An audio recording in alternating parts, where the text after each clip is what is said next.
स्वस्त दरात आणि चवीला एकदम भन्नाट आणि दिसायलाही खूप सुंदर असणारी रेसिपी तयार झाली आहे. हॅलो एव्हरीवन, यम्मी रेसिपीज चॅनलमध्ये मी आशा आपण सर्वांचं खूप खूप खूप मनापासून स्वागत करत आहे. मागे मी तुम्हाला स्टफिंग पापलेटांचा एक व्हिडिओ दिलेला होता, तर ते हवं असेल तर त्याची लिंक मी तुम्हाला डिस्क्रिप्शन बॉक्समध्ये देत आहे. आज मात्र आपण थोडी वेगळी पद्धत आणलेली आहे. तर चला ती भरलेली पापलेटं बनवायची कशी आणि त्यासाठी कोणकोणतं साहित्य लागतं ते आपण पाहून घेऊया. मी इथे 2 एकदम ताजी पापलेटं घेतलेली आहेत. ती मी छान अशी कापून घेत आहे. मधून चिरून घ्यायची आहेत कारण आपल्याला भरलेली करायची आहेत. तर त्यातलं आतील सगळी आतडं आणि घाण जी काही असते ती मला काढून घ्यायची आहे आणि समोरचे फक्त हे जे कल्ले आहेत ते काढून घ्यायचे आहेत, बाकीचे आपल्याला काढायचे नाहीत.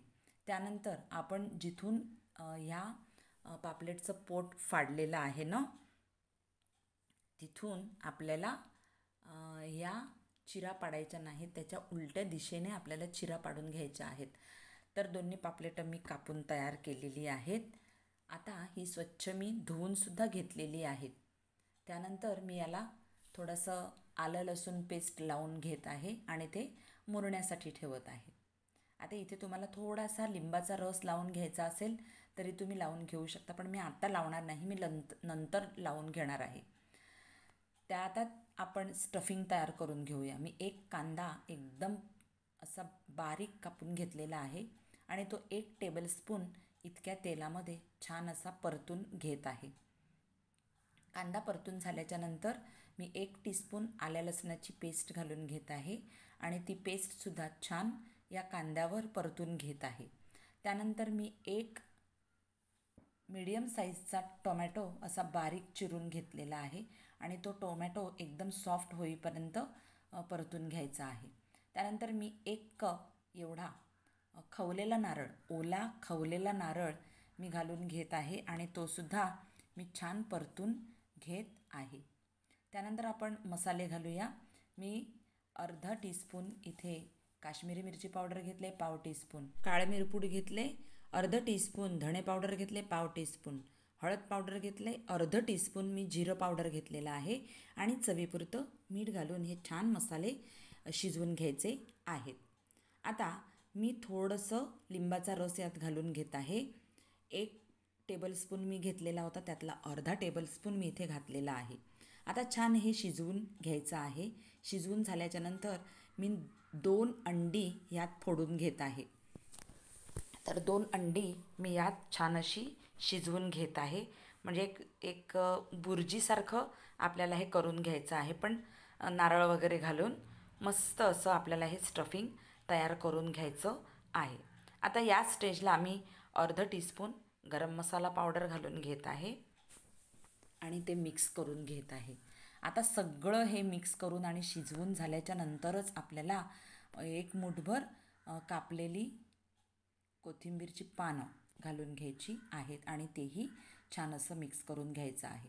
आता गॅस फ्लेम बंद करायची आणि हे थंड करून घ्यायचं आहे.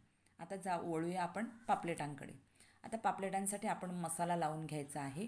इथे मी घेतलेला आहे अर्धा टीस्पून काश्मीरी मिरची पावडर, अर्धा टीस्पून धणे पावडर, पाव टीस्पून हळद पावडर, अर्धा टीस्पून गरम मसाला पावडर आणि मी मिरच्या आणि कोथिंबीरची पेस्ट घेतलेली आहे 1 टीस्पून आणि चवीपुरतं इथे मी मीठ घालून घेणार आहे. आता त्याचबरोबर मी हा उरलेला मगासचा जो लिंबाचा रस होता तोही मी आता या स्टेजला घालून घेत आहे. तर मी छान हे मस्त लावून घेत आहे. अगदी या कट्सला आतपर्यंत मुरेल असं मी छान हे लावून घेतलेलं आहे. तर पापलेटं तयार आहेत. तिथे आपलं स्टफिंग पण थंड झालेलं आहे. आता छान असं हे पापलेटमध्ये स्टफिंग भरून घेणार आहोत. आता दोन्ही पापलेटमध्ये हे स्टफिंग भरून झालेलं आहे. आता आपण काय घ्यायचं आहे, केळीची पानं, छोटी छोटी मी केळीची पानं आणलेली आहेत. त्याच्यावर मी हे पापलेट ठेवून घेत आहे. आता काय करायचं आहे, मी तो मसाला जास्तच बनवलेला होता स्टफिंगचा, तर मी या पापलेटवर असा लावून घेत आहे. तुम्ही पाहू शकताय की मी छान असा हा मसाला लावून घेतलेला आहे. आणि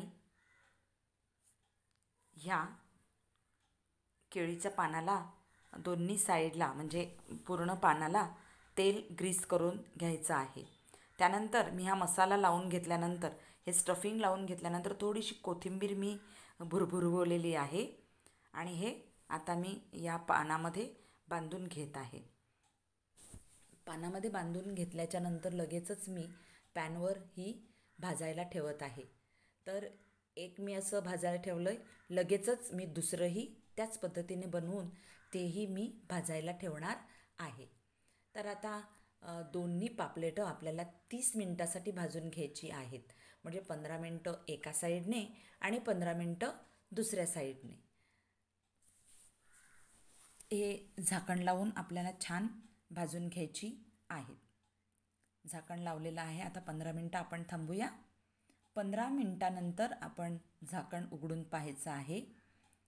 वा, हा केळीच्या पानाचा रंग बदललेला आहे. यावरूनच ओळखायचं की एका बाजूने ती छान शिजलेली आहेत. हे जे काळं पडलेलं असतं ना खालचं पान, ती साईन आहे की आपलं खालच्या बाजूने रेडी झालेलं आहे. आता मी फिरवून पण तुम्हाला दाखवत आहे. हे पहा, मस्त असं काळपट झालेलं आहे आणि ते पानही शिजलेलं आहे. त्यावरूनच आपल्याला आपण समजायचं की खालच्या बाजूने छान शिजलेलं आहे. आता दुसऱ्याही बाजूने आपल्याला हे 15 मिनटासाठी झाकण लावून शिजवून घ्यायचं आहे. 15 मिनटं झालेली आहेत. मी पॅन उघडून बघत आहे, झाकण उघडून बघत आहे. आपली पापलेटं एकदम सुंदर तयार झालेली आहेत. मी एका प्लेटमध्ये ही काढून घेत आहे आणि डिश आऊट करून घेत आहे. वा, मस्तच. आणि घरामध्ये इतका छान सुगंध सुटलेला आहे, तुम्ही म्हणाल तोंडाला एकदम पाणी सुटलेलं आहे. ही पहा, पापलेटं मस्त तयार झालेली आहेत. मी उघडून पण तुम्हाला दाखवतो. माझा हातही भाजतो आहे कारण एकदम गरमागरम आहेत. तर मी कवर काढलेला आहे आणि आता हे केळीचं पान संपूर्ण आपल्याला काढून घ्यायचं आहे. तर मी उलथण्याच्या साहाय्याने हे पान काढून घेत आहे.